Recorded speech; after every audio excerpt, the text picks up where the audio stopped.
नमस्कार दोस्तों, Rajasthan coaching centre के ऑनलाइन प्लेटफॉर्म पे आप सबका स्वागत है। और मैं अमित सिंह राजपुरोहित आप सबका स्वागत करते हुए एक जो विज्ञान के एमसीक्यूज़ है, मतलब साइंस के एमसीक्यूज़ है, उनकी एक प्रैक्टिस सेट को आपको करवा रहा हूँ। और आई होप आपको काफ़ी कुछ समझ में आएगा। ये हमारा नया प्लेटफॉर्म है और पहला मेरा वीडियो है इस पे, और आई होप आप भरपूर इसको प्यार देंगे। तो शुरू करते हैं। हमारा फर्स्ट जो क्वेश्चन है, वो क्वेश्चन है, प्रकाश जो है प्रकाश जो है उसकी प्रकाश जो है उसकी किरण गमन करती है। प्रकाश की किरण कैसे गमन करती है? सीधी रेखा में गमन करती है, टेढ़ी रेखा में करती है, किसी भी दिशा में करती है, या इनमें से कोई नहीं? तो इसका आंसर, प्रकाश की सब जानते हैं सीधी रेखा में करती है, तो इसका आंसर जो है वो हम देखते हैं क्या आंसर आता है इसका। और इसका आंसर है आपकी सीधी रेखा में गमन करना। ठीक है, तो आई होप ये आपको याद हो गया होगा। नेक्स्ट क्वेश्चन देखते हैं। प्रकाश का वेग न्यूनतम होता है, प्रकाश का वेग न्यूनतम होता है, मतलब सबसे कम इनमें से किसी में होता है? निर्वात में होता है, जल में होता है, वायु में होता है, या कांच में होता है?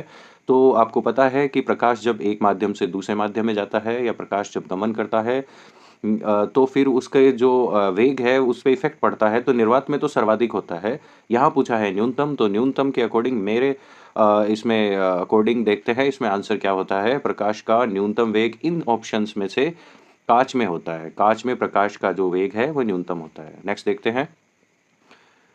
नेक्स्ट एमसीक्यू है हमारा, मोटर गाड़ी के चालक के सामने लगा रहता है, मतलब मोटर गाड़ी के चालक के सामने जो शीशा लगा रहता है वो एक्चुअली में क्या होता है? समतल दर्पण होता है, उत्तल दर्पण होता है, अवतल दर्पण होता है, या उत्तल लेंस होता है?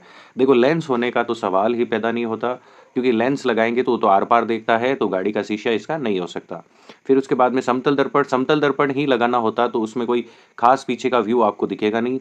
उत्तल दर्पण और अवतल दर्पण में से एक होगा, तो इसका आंसर होगा उत्तल दर्पण। अब देख लेते हैं इसका आंसर क्या है। उत्तल दर्पण है, बिल्कुल सही है, क्योंकि पूरा पीछे का व्यू हमको दिखा देता है।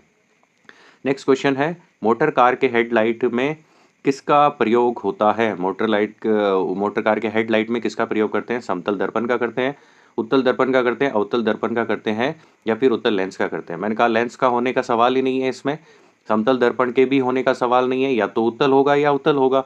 तो उत्तल और अवतल दर्पण में से इसके अंदर अवतल दर्पण इसका आंसर होगा। तो अवतल दर्पण ये हेडलाइट्स में काम में आता है, जनरल क्वेश्चन है, सबको पता रहता है।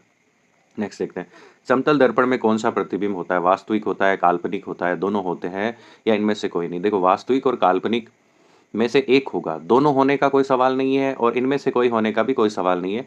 मतलब ये दोनों तो ऑप्शन आप पहले ही काट दो।